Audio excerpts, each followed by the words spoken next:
Këtë ditë ndodhet këtu në Washington zoti Adriatik Llalla, inspektori përgjithshëm i Inspektoriatit të Lartë të Deklarimit të Kontrollit të Pasurive në Shqipëri. Qëllimi i vizitës së tij këtu është pjesëmarrja në një konferencë të përbashkët me pjesëmarrjen e zyrtarëve të lartë të institucioneve homologe, akademik, elektor si dhe përfaqësues të medias. Zotin Llalla e kemi të ftuar në studion e ditarit. Mirëmbrëma, mirë se erdhët. Faleminderit. Ju keni 3 vjet në këtë detyrë. Ka raste të fshehjes së pasurive, është i përhapur si fenomen fshehja e pasurive nga zyrtarë të lartë në Shqipëri?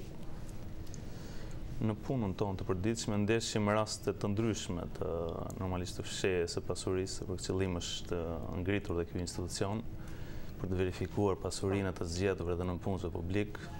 Ndeshim raste të shumta të fenomenit të fshehjes së pasurisë nga zyrtarë të ndryshëm të gjitha niveleve. Keni pasur ndonjë rast të verifikuar, ndonjë rast konkret kur zyrtar, le të flasim dhe të rangjeve të larta, kanë fshehur apo kanë dhënë dëshmi të rreme për pasurinë e tyre?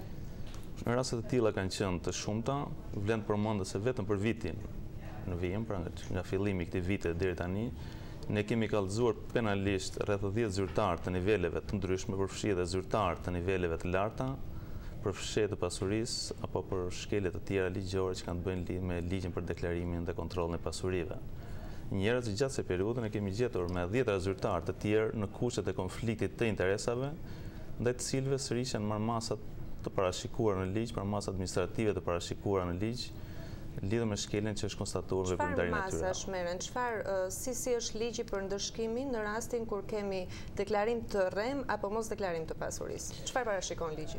Në rastet kur zyrtari ka fshehur pasurinë, ose ka deklaruar të në mënyrë të rreme, ndaj tij krahas masave administrative, njoftimi i institucionit të përor me qëllim që ndaj tij të merren masa administrative të largimit apo të pezullimit nga detyra, njerëz bëhet kallëzim për ndjekje penale në organin e prokurorisë. Dakor. Ju keni një paketë, le të themi, për ndryshimet për të forcuar ligjin. Vetë vini nga një background, ju jeni jurist të profesionin tuaj të parë. Deri ku është kjo nisma juaj? E keni paraqitur në parlament kur e ka marrë parlamenti në shqyrtim apo jo? Nisur nga nevoja që të dy ligjet mbi bazat të cilëve ushtron veprimtarinë institucionin, si ligji për deklarimin dhe kontrollin e pasurive, ashtu dhe ligji për parandalimin e konfliktit të interesave në ushtrimin e funksioneve publike, pra ka nevojë për përmirësime të mëtejshme. Kryesisht, vështirësia më e madhe është në hetimin e pasurive të zyrtarëve jashtë territorit të Republikës së Shqipërisë. Ne kemi propozuar amendimet përkatëse në 2 ligjet që përmenda. Presim që ato të merren në shqyrtim nga faktori parlamentar, kërkesë e cila ende nuk është marrë në shqyrtim prej tyre, për shkak që tashmë dihen, për shkak të mos funksionimit normal të parlamentit ton.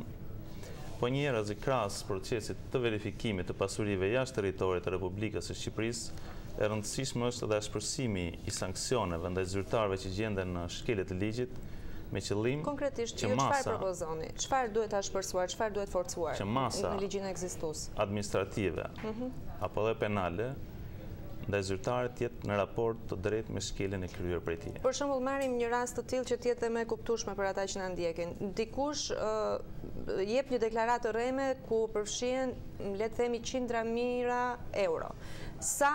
Ose lek. Ligji çfarë parashikon? Sa dënohet, sa ndëshkohet ky njeri?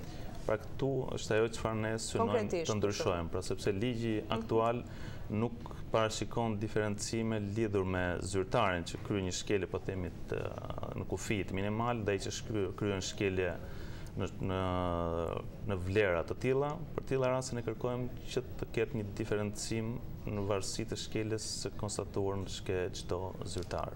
Një tjetër fenomen i cili trajtohet shumë gjërë në median shqiptare, por edhe në përditshmërinë shqiptare, është fakti që ka zyrtarë të cilët pasurinë e shpërndajnë në njerëz që nuk kanë njëjtin mbiemër, pra e nxjerrin jashtë familjes tyre, do të afër me mbiemër të ndryshëm apo qoftë edhe bashkëpunëtor të një rrethi të ngushtë. Keni ndonjë propozim konkret për ta? Është një tjetër problem të cilin sërish ne kemi kërkuar që të bëhet rregullimet e duhura ligjore edhe lidhur me këtë pikë, ligji aktual parashikon që ne mund të kërkojmë. Keni nuhatur raste të tilla? Raste të tilla ka shumë. Sa të përhapura? Shumë? Ky është një fenomen shumë i përhapur dhe që po gjejmë përhapje edhe më të madhe periudhën e fundit. Në nivele të larta të zyrtarëve? Thuajse në të gjitha nivelet e zyrtarëve, po më shumë në ato zyrtarë të cilët kanë mundësi për të abuzuar me pushtetin, kanë mundësi që të krijojnë pasuri në mënyrë jo të ligjshme, edhe të cilën do të gjejnë forma të ndryshme për ta fshehur atë.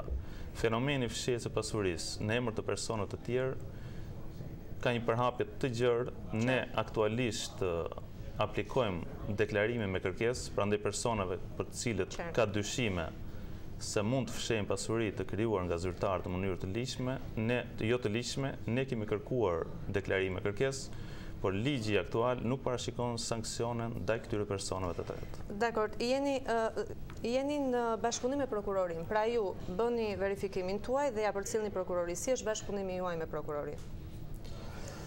Bashkëpunimi me prokurorin, ne kemi bashkëpunim korrekt me çdo institucion tjetër ligjzbatues në Shqipëri. Sa ka marrë parasysh prokuroria shqiptare? Sa nga çështjet që janë të nxehta dhe që ju e dini që ka problem, prokuroria i ka marrë shqyrtim dhe ka dënuar apo ka çuar përpara gjykatës, le të themi?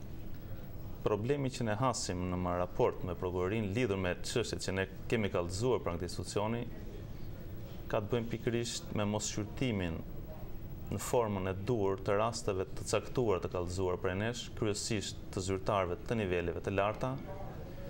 Ky është një problem shqetësues të cilin e kemi ndjekur të gjitha hapat e mundshëm për të sensibilizuar si institucionet përgjegjëse si Kuvendin e Shqipërisë, ashtu dhe institucionet e prokurorisë vet, por edhe në media në rastet më të fundit, me qëllim që ky institucion të sensibilizohet të mbajë përsipër përgjegjësitë ligjore që ka lidhur me shqyrtimin dhe marrjen e masave përkatëse ndaj zyrtarëve që ne kallëzojmë pranë tij. Ekziston vullneti politik në Shqipëri, vullneti vërtet, sepse në politikën shqiptare një ndër akuzat, le të themi, më të preferuara është pikërisht korrupsioni për të luftuar njëri tjetrin të gjitha krahët e politikës shqiptare. Ju jeni në një post shumë kyç dhe ju mund ta dini më mirë se kushdo. Ekziston vërtet vullneti për të luftuar këtë fenomen, në opinionin tuaj? Në vlerësimin tim, them se përmend nga përvoja tashmë 3 vjeçare në drejtim të institucionit vërtet të delikat që ka për objekt të punës, theksoj se nuk kam pasur në asnjë rast të ushtrimit të detyrës time presione të formave të ndryshme nga politika apo institucione të tjera apo njerëz me pushtet.